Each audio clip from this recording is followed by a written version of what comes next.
Assalamualaikum warahmatullahi wabarakatuh.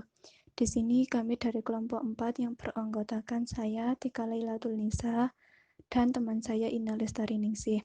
Di sini kami akan membahas tentang materi konsep elastisitas untuk memenuhi tugas mata kuliah teori ekonomi yang diampu oleh Bapak Hendra Rustantono, SPD MPD. Pokok bahasan yang akan kita bahas yaitu yang pertama pengertian elastisitas, yang kedua elastisitas harga permintaan, yang ketiga elastisitas harga penawaran, yang keempat elastisitas silang, dan yang kelima elastisitas pendapatan.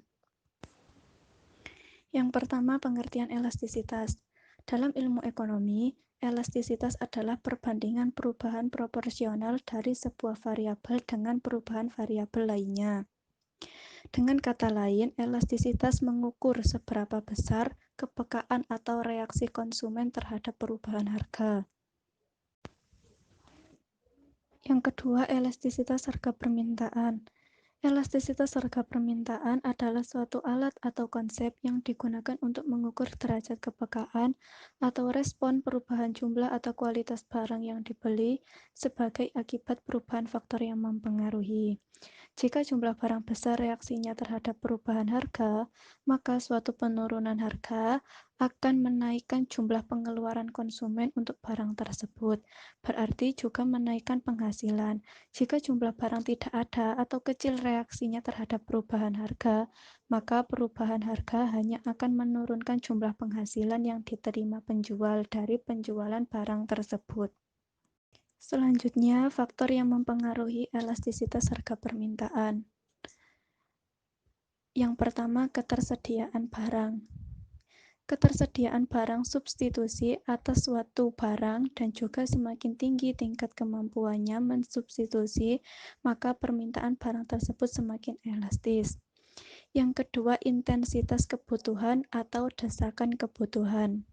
Kebutuhan pokok bersifat inelastis, artinya semakin penting kebutuhan pokok itu, semakin inelastis permintaannya. Artinya semakin harga naik, masyarakat tetap membutuhkan dan tetap membelinya. Sebaliknya, barang mewah lebih bersifat elastis karena tidak mesti diperlukan untuk memenuhi kebutuhan hidup, dan pembelinya dapat ditunda dan jumlah pembeli banyak seandainya harga turun. Yang ketiga, pendapatan konsumen. Jika pendapatan konsumen relatif besar dibandingkan dengan harga barang, permintaan akan inelastis. Sebaliknya, konsumen yang berpendapatan kecil dengan terjadinya perubahan harga sedikit saja akan mempengaruhi permintaan terhadap barang sehingga permintaan bersifat elastis. Dan yang keempat, tradisi. Barang yang sudah menjadi kebiasaan atau tradisi untuk dipergunakan, barang tersebut harganya akan naik. Orang akan tetap membelinya sehingga untuk harga ini permintaan cenderung elastis. Untuk selanjutnya yaitu penentu elastisitas permintaan. Yang pertama, tersedianya barang substitusi yang terdekat. Barang-barang dengan substitusi terdekat cenderung memiliki permintaan yang lebih elastis karena mempermudah para konsumen untuk mengganti barang tersebut dengan yang lain. Misalnya, mentega dan margarin merupakan barang yang mudah diganti dengan yang lain. Kenaikan harga mentega sedikit saja jika harga margarin tetap akan mengakibatkan jumlah mentega yang terjual turun drastis. Yang kedua, kebutuhan versus kemewahan. Kebutuhan cenderung memiliki permintaan yang inelastis, sebaliknya kemewahan memiliki permintaan yang elastis. Ketika biaya berobat ke dokter meningkat, orang tidak akan secara dramatis mengubah frekuensi mereka ke dokter, meskipun mungkin tidak sesering sebelumnya. Yang ketiga yaitu pasar. Elastisitas permintaan dalam segala jenis pasar bergantung pada bagaimana kita menggambarkan batas-batas pasar. Pasar yang terdefinisi sempit cenderung memiliki permintaan yang lebih elastis dibandingkan yang terdefinisi luas, karena lebih mudah menemukan substitusi untuk barang-barang yang terdefinisi secara sempit. Dan yang terakhir atau yang keempat yaitu rentang waktu. Barang-barang cenderung memiliki permintaan yang lebih elastis selama kurun waktu yang lebih panjang. Ketika harga bensin naik, jumlah permintaan bensin hanya sedikit mengalami kemerosotan pada beberapa bulan pertama. Namun setelah itu, bagaimanapun juga orang-orang akan membeli mobil-mobil yang lebih irit bahan bakar, menggunakan transportasi umum, dan pindah ke tempat kerja yang lebih dekat dengan tempat tinggal mereka.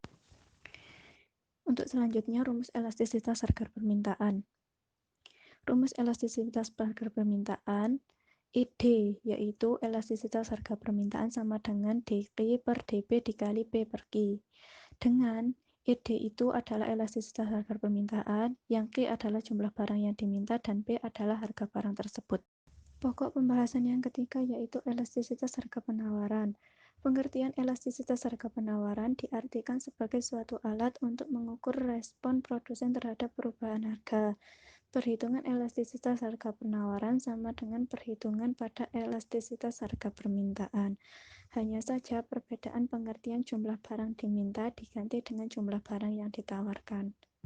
Selanjutnya, faktor-faktor yang mempengaruhi elastisitas penawaran. Di antaranya nomor 1, akses barang. Bahan-bahan yang digunakan untuk menciptakan barang sewajarnya terjangkau agar penjual dapat menjualkan barangnya kepada pembeli dengan mudah. Akses bahan yang susah akan mengakibatkan harga barang yang ditawarkan semakin meningkat. Yang kedua, jumlah barang di pasar. Semakin banyak barang di pasar akan mengakibatkan perubahan harga barang yang ditawarkan. Yang ketiga, teknologi. Teknologi yang semakin maju dapat meningkatkan produksi barang yang akan ditawarkan ataupun menghasilkan bahan-bahan yang mudah diakses. Yang keempat, daya tahan barang. Setiap barang memiliki daya tahan waktu yang berbeda-beda. Semakin lama daya tahan barangnya semakin elastis, sedangkan semakin cepat daya tahan barangnya semakin inelastis. Yang terakhir atau yang kelima yaitu waktu. Semakin panjang waktu yang diperlukan untuk menyesuaikan keseimbangan pasar, maka semakin elastis permintaan suatu barang. Saya, Lestarinisi, akan melanjutkan penjelasan dari Tika. Rumus elastisitas harga penawaran ES sama dengan SG per SP dikali P per Q, di mana ES adalah elastisitas penawaran, Q adalah jumlah barang yang ditawarkan, P adalah harga barang. Selanjutnya, elastisitas silang. Elastisitas silang adalah merupakan persentase perubahan permintaan dari barang X dibagi dengan persentase perubahan harga dari barang Y. Apabila hubungan kedua barang tersebut, X dan Y, bersifat komplementer atau pelengkap terhadap barang lain itu, maka tanda elastisitas silang akan negatif. Misalnya, kenaikan harga tinta akan mengakibatkan penurunan permintaan terhadap pena. Apabila barang lain tersebut bersifat substitusi atau pengganti, maka tanda elastisitas silangnya adalah positif. Misalnya, kenaikan harga daging ayam akan mengakibatkan kenaikan jumlah permintaan terhadap daging sapi dan sebaliknya. Elastisitas silang adalah elastisitas yang mengukur tingkat kepekaan perubahan jumlah barang tertentu yang diminta. Elastisitas silang berlaku baik bagi barang-barang substitusi maupun barang komplementer. Selanjutnya, rumus elastisitas silang EC sama dengan dQx per dPy dikali Py per Qx. Qx adalah jumlah barang X yang diminta, Px harga barang X, Py harga barang Y. Selanjutnya, elastisitas pendapatan.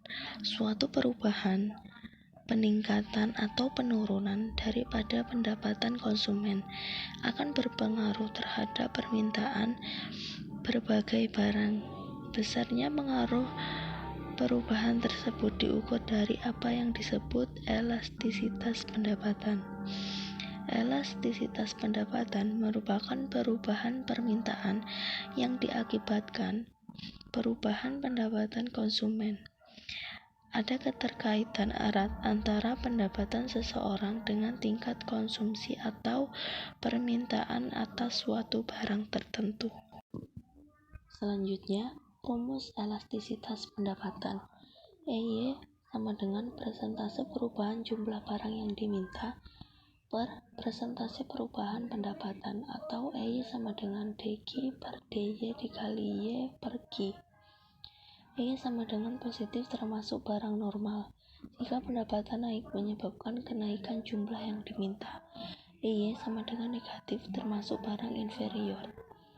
Jika pendapatan naik menyebabkan penurunan jumlah yang diminta, EY kurang dari 1 barang kebutuhan pokok. Perubahan pendapatan tidak menyebabkan perubahan permintaan sebesar perubahan pendapatannya. EY lebih dari 1 barang mewah sama dengan perubahan permintaan lebih daripada perubahan pendapatan. Terima kasih. Itu tadi penjelasan dari kelompok kami, kelompok 4. Wassalamualaikum warahmatullahi wabarakatuh.